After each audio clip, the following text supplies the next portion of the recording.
Assalamualaikum warahmatullahi wabarakatuh. Perkenalkan, kami dari kelompok 4 Hukum Pajak yang beranggotakan saya Novita Dwi Andini dan Tasya Putri Nifari.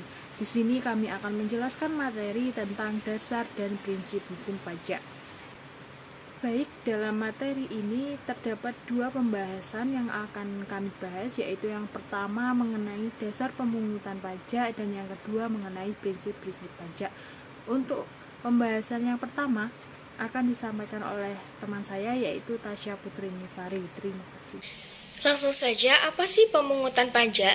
Pemungutan pajak itu merupakan perwujudan pengabdian dan peran serta wajib pajak untuk secara langsung bersama-sama melaksanakan kewajiban perpajakan dalam hal-hal memungut pajak pada dasar-dasar teori yang menjelaskan tentang pemberi hak kepada negara untuk memungut pajak dari rakyat. Oleh karena itu, menempatkan perpajakan sebagai salah satu perwujudan kewajiban kenegaraan dalam kegotong royongan nasional sebagai peran serta masyarakat dalam membiayai pembangunan. Dasar pemungutan pajak yaitu sesuai dengan ketentuan pasal 23 ayat 2 Undang-Undang Dasar 1945, ketentuan-ketentuan perpajakan yang merupakan landasan pemungutan pajak diterapkan dengan undang-undang.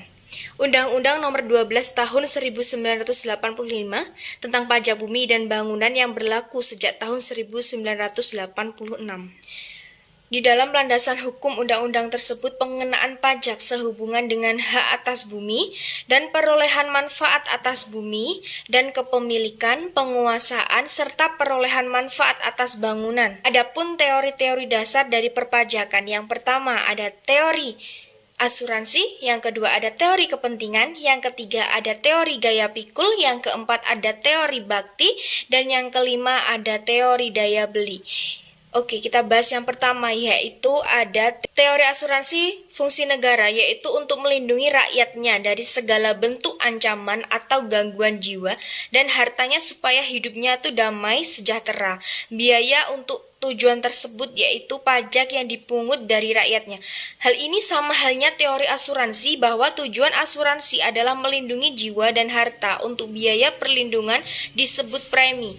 Asuransi yang dihentikan dengan pajak, maka dari itu rakyat diwajibkan untuk membayar pajak untuk jaminan perlindungan. Yang kedua ada teori kepentingan, yaitu dasar teori kepentingan menyatakan rakyat mempunyai kepentingan kepada negara untuk dilindungi jiwa dan hartanya dari segala gangguan. Biaya untuk melindungi kepentingan rakyat tersebut, negara memungut pajak. Rakyat yang mempunyai kepentingan lebih besar kepada negara, maka pajak yang dibayar harus lebih tinggi. Teori ini banyak yang tidak setuju karena rakyat miskin kepentingan kepada negara jauh lebih besar dari rakyat yang kaya. Tidak memungkinkan yang miskin dibebani pajak yang tinggi, sementara yang kaya lebih rendah, jadi beban pajak yang harus dibayar oleh rakyat dibagi berdasarkan besarnya kepentingan rakyat terhadap negara. Semakin besar kepentingan seseorang terhadap negara, maka semakin besar pula pajak yang harus dibayar. Yang ketiga ada teori gaya pikul. Dasar teori ini mengatakan negara dalam menjalankan fungsinya melindungi segenap jiwa dan hartanya rakyatnya memerlukan beban biaya yang tinggi. Biaya tersebut dibebankan kepada rakyat yang disesuaikan dengan daya pikul atau kemampuan mengangkat beban masing-masing rakyatnya. Teori ini mendukung bahwa yang miskin pajak lebih kecil dari yang kaya. Beban pajak yang diberikan pada tiap-tiap orang itu harus sesuai dengan daya pikul masing-masing. Dalam hal ini, mengukur daya pikul perorangan dapat digunakan. Ada dua macam pendekatan, yaitu yang pertama ada unsur objektif, yaitu pendekatan dengan cara melihat besarnya penghasilan atau kekayaan yang dimiliki oleh seseorang.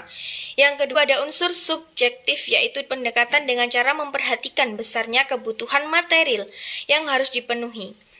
Yang keempat ada teori bakti. Teori ini secara sederhana menyatakan bahwa warga negara itu membayar pajak karena baktinya kepada negara. Teori bakti disebut juga teori kewajiban mutlak.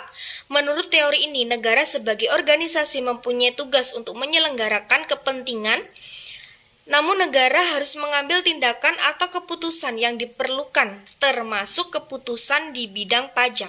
Dengan sifat seperti itu, negara memiliki hak mutlak untuk memungut pajak dan rakyat harus membayar pajak tersebut sebagai tanda baktinya. Kelemahan dari teori ini adalah negara bisa menjadi otoriter sehingga mengabaikan aspek keadilan dalam pemungutan pajak. Oke, yang terakhir, yang kelima ada teori daya beli. Teori ini adalah teori modern yang tidak mempersoalkan asal mulanya negara. Memungut suatu pajak itu melainkan banyak melihat kepada efeknya dan memandang efek yang baik tersebut sebagai dasar keadilannya. Teori ini berpendapat bahwa fungsi pemungutan pajak adalah sebagai pompa yang mana mengambil daya beli dari rumah tangga masyarakat untuk rumah tangga negara dan kemudian menyalurkan kembali ke masyarakat dengan maksud untuk memelihara kehidupan masyarakat dan untuk membawa ke arah tertentu atau kesejahteraan. Teori ini menyatakan bahwa penyelenggaraan kepentingan masyarakat menjadi dasar keadilan dalam pemungutan pajak. Jadi yang menjadi dasar keadilan dalam pemungutan pajak yaitu menurut teori ini adalah bukan kepentingan individu atau negara, yaitu melainkan kepentingan masyarakat yang meliputi keduanya. Teori ini menitik beratkan konsepnya pada fungsi kedua dari pemungutan pajak, yaitu fungsi mengatur berlakunya sepanjang masa baik dalam ekonomi bebas maupun ekonomi perencanaan yang terpimpin. Baik, yang kemudian mengenai prinsip-prinsip pajak. Di sini terdapat 4 prinsip pajak, yaitu yang pertama mengenai prinsip keadilan, yaitu dalam prinsip keadilan ini terdapat 2 bentuk, yaitu keadilan secara vertikal dan keadilan secara horizontal. Untuk keadilan secara horizontal, yaitu pembayar pajak dengan kondisi yang sama atau sejajar akan dikenai beban pajak yang sama. Sedangkan keadilan vertikal yaitu ketika pembayar pajak dengan jumlah penghasilan lebih besar akan menanggung beban pajak lebih besar dibanding pembayar pajak dengan penghasilan kecil. Jadi pada intinya, prinsip keadilan ini memperhatikan pengenaan pajak secara umum serta sesuai dengan kemampuan wajib pajak atau sebanding dengan tingkat penghasilannya. Yang kedua ada prinsip kepastian, yaitu pemungutan pajak harus dilakukan dengan tegas, jelas, dan terdapat kepastian dan jaminan hukum. Prinsip kepastian memberikan kemudahan bagi wajib pajak mengenai objek pengenaan pajak, besaran pajak atau dasar pengenaan pajak, serta segala tata cara dalam memenuhi kewajiban perpajakan. Hal tersebut dimaksudkan agar mudah dimengerti oleh wajib pajak dan memudahkan administrasi. Prinsip yang ketiga yaitu prinsip kecocokan atau kelayakan, yaitu pajak yang dipungut hendaknya tidak memberatkan wajib pajak serta sejalan dengan sistem self-assessment, atau yang artinya pemerintah mengutamakan dan memperhatikan layak atau tidaknya seseorang dikenakan pajak, sehingga orang yang dikenai pajak akan senang hati dan tulus memenuhi dan membayar kewajiban pajaknya. Untuk prinsip yang keempat yaitu prinsip ekonomi. Pada saat menetapkan dan memungut pajak harus mempertimbangkan biaya pemungutan pajak dan harus proporsional. Pemerintah akan menerapkan sistem perpajakan yang efektif dan efisien seperti biaya pemungutan pajak yang rendah, jangan sampai biaya pemungutan lebih tinggi dari beban pajak yang dikenakan. Baik, sekian penjelasan dari kelompok kami. Apabila ada kurang atau salah dari penjelasan kami, mohon maaf. Sekian dan terima kasih. Wassalamualaikum warahmatullahi wabarakatuh.